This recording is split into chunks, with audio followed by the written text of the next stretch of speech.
আসসালামু আলাইকুম সবাইকে। আশা করি আল্লাহর রহমতে সবাই ভালো আছে। গত ভিডিওতে আমার জাস্ট একটু মিস্টেক হয়েছে, ওইটাই আমরা এই ভিডিওতে জানাই। গত ভিডিওতে আমরা এইটা করতে চেয়েছিলাম, কিন্তু আমরা জাস্ট এটা ক্যারাজুয়াল আমরা এটা করিনি। আমরা জাস্ট একটা গ্যালারি প্লাগইনস মানে গ্যালারি উইজেট ব্যবহার করে এটা করেছিলাম। ওকে, এই গ্যালারি অনেক ধরনের আপনি ইমেজ কিভাবে রাখতে পারবেন এবং এভাবে কিভাবে দেখতে পারবেন। ওকে, আজকে চলুন এটা একদম হুবাহু এই ডিজাইনটাই করি। এই যে এখানে তিনটা ডট আছে। ওকে, এবং সাইডে দেখেন দুইটা ডট আছে। এইটা দিয়ে কীভাবে করতে হয় এটা দেখব। এটা করার জন্য আপনি প্রথমে একটা বক্স নেবেন। একটা বক্স নিলাম এবং এই বক্সে এখানে প্লাস থেকে চলে আসবেন ক্যারাজোলে। ওকে, CAR, এই তো। ওকে, এখানে জাস্ট ক্যারাজোল লিখবেন, ক্যারোসোল। ওকে, এখানে ক্যারাজোল অনেক ধরনের আছে। কিছু আছে পেড, কিছু আছে ফ্রি, এগুলো আছে পেড। আমরা যেহেতু ফ্রিতে দেখাচ্ছি এটাতে ক্যারাজুয়াল ইমেজটা নিয়ে এখানে দিবেন। ইমেজ ক্যারাজুয়াল দিলাম। দেওয়ার পরে জাস্ট এখান থেকে কিছু ইমেজ আপলোড করতে হবে। যদি আপনার ইমেজগুলো ডিজাইন করা থাকে সেক্ষেত্রে আপনি জাস্ট কম্পিউটার থেকে আপলোড করবেন, আর যদি আপলোড করাই থাকে সেক্ষেত্রে জাস্ট এখান থেকে গ্যালারি থেকে ধরে দিবেন। চলেন আমরা 3-4টা ইমেজ নিই। এই 4টা ইমেজ নিই। এটা তারপরে দিলাম গ্যালারিতে। এরপর দেখেন এটা আমরা কী করব, ইমেজ রেজুলেশনটা আমরা এখান থেকে কী করবো, ফুল করে দিব। ওকে, ইমেজ রেজুলেশন ফুল। এরপর আসার পরে আমাদেরকে আরও কিছু জিনিস করতে হবে, যে আমরা এক লাইনে কয়টা রাখতে চাচ্ছি, 3টা বা 4টা। ওকে, এর আগে যেটা দেখছিলাম যদি বাই ডিফল্ট রাখেন সেক্ষেত্রে 3টাই থাকবে, 3টাই সুন্দর আছে। দেখেন নেভিগেটরটা আমাদের সবচেয়ে গুরুত্বপূর্ণ। সেটা হচ্ছে দেখেন অ্যারোস অ্যান্ড ডট। একটু যদি এখানে দেখেন, দেখেন দুইটা, এটা একে কী বলে, মেবি অ্যারোস। ওকে, একে অ্যারো বলে, আর নিচে একটা অপশন আছে যে এগুলাকে বলে ডট। ওকে, একে বলে ডটস। আমরা যদি এই পাশের যে নেভিগেটর আছে এটা না রাখতে চাই সেক্ষেত্রে কী করবো, আমরা জাস্ট শুধু ডটস দেবো। দেখেন শুধু ওই নেভিগেটরটা চলে গেছে, ডটস আছে। ওকে, এরপরে আমরা যদি জাস্ট আরেকটা জিনিস দেখি, সেটা হচ্ছে যে একটু স্ক্রিন ছোটো করে ফেলি। নেভিগেটর থেকে এগুলো আমরা করতে পারি। ওকে, আমরা জাস্ট নেভিগেটর থেকে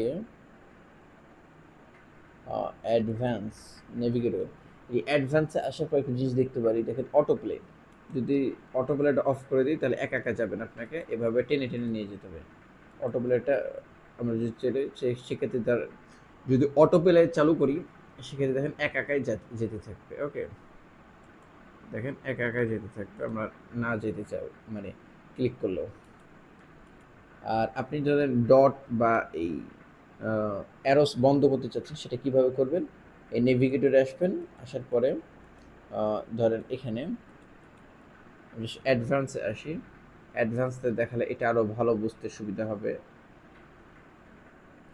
এই দেখেন, ওকে, অ্যারোসের আমরা যদি একটু কালারটা চেঞ্জ করে দিই এখান থেকে, দেখেন এই ব্ল্যাক কালার, হোয়াইট কালার দেখা যাচ্ছে না, এটা সুন্দর দেখা যাচ্ছে।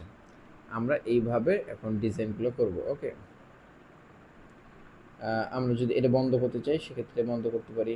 আমরা যদি নিচের যে কী বলে ডটস আছে, এটার আমরা যদি চাই এটা রাখতে বা ভিতরে রাখতে এটাও করতে পারি, বা পিকচারের বাইরে রাখতে এটা এখান থেকে এটা সিলেক্ট করে দিতে পারি। এবং আমরা এখান থেকে ইমেজের কালারগুলোও চেঞ্জ করতে পারি। দেখেন ডটের কালার চেঞ্জ হচ্ছে। ওকে, এখানে ডটের কালার চেঞ্জ হয়ে যাচ্ছে। আমরা চাইলে এখান থেকে ডটের কী করব, কালারও চেঞ্জ করতে পারবো। একদম ইজি প্রসেস। ওকে, এই জিনিসটা আপনি নিয়ে কয়েকবার প্র্যাকটিস করেন, ইনশাল্লাহ আপনি এটা একদম ডাল ভাত হয়ে যাবে, কোনো ব্যাপার না। আর আপনি যদি এই ডটগুলো বন্ধ করতে চান সেক্ষেত্রে জাস্ট এইখানে আসার পরে এখানে জাস্ট আপনি ডটও বন্ধ করে দিবেন, এবং আপনি যদি সব কিছু বন্ধ করতে চান জাস্ট নান করে দেবেন। দেখেন কিছু নাই। আর পাশে দেখেন একটার সাথে একটা গা লেগে গেছে, এটা কমাতে হলে কী করবেন, স্পেসিং থেকে। ওকে, দেখেন কাস্টম এখানে বেশি থাক, সুন্দর লাগতেছে। এরপর আমরা যদি এখানে কোনো বর্ডার দিতে চাই, আমরা এখানে একটা সলিড বর্ডার দিই, দেখেন সলিডটা সুন্দর লাগতেছে। আমরা যদি অন্যটা যাই, ডটের, এটাও সুন্দর লাগতেছে। আমার ফেভারিট হলো এটা সুন্দর লাগছে। আমরা এখান থেকে জাস্ট 5 পিক্সেল দিয়ে দিই, দেখেন সুন্দর লাগছে না? এরপর যদি আমরা চাই যে কোণাটা একটু ব্যাকা করব, সেক্ষেত্রে জাস্ট এইখান থেকে আমরা 10 পিক্সেল দিয়ে দিই রেডিয়াস, দেখেন ব্যাকা হয়ে গেল। আমরা যদি আরেকটু চাই 15 দেখেন আরও ব্যাকা হলো। আমরা যদি চাই 20 পিক্সেল দেবো, দেখেন এবারে অনেক সুন্দর হয়ে গিয়েছে, দেখছেন ইমেজগুলো অনেক সুন্দর হয়ে গেছে ডিজাইন। ওকে, দেখছেন এখান থেকে আপনি এটা কমায় বাড়ায় আপনার ইচ্ছা মতো নিতে পারবেন। ওকে, তাহলে আপনি এই একটা ক্যারাজল তৈরি করেন, কীভাবে তৈরি করবেন আমরা প্রসেসে দেখাইছি, এবং এই অনুযায়ী ডিজাইন করেন ইনশাল্লাহ। আপনি যদি ডিজাইন করতে পারেন, প্র্যাকটিস করতে পারেন, আপনি যখন চেঞ্জ করবেন আপনার তো আমরা রেডিমেড কিছু টেমপ্লেট দেবো, ওইগুলো আপনি একদম ইজি হয়ে যাবে, ডাল ভাত হয়ে যাবে ইনশাল্লাহ। আসসালামু আলাইকুম রহমতুল্লাহি ওয়া বারাকাতুহু।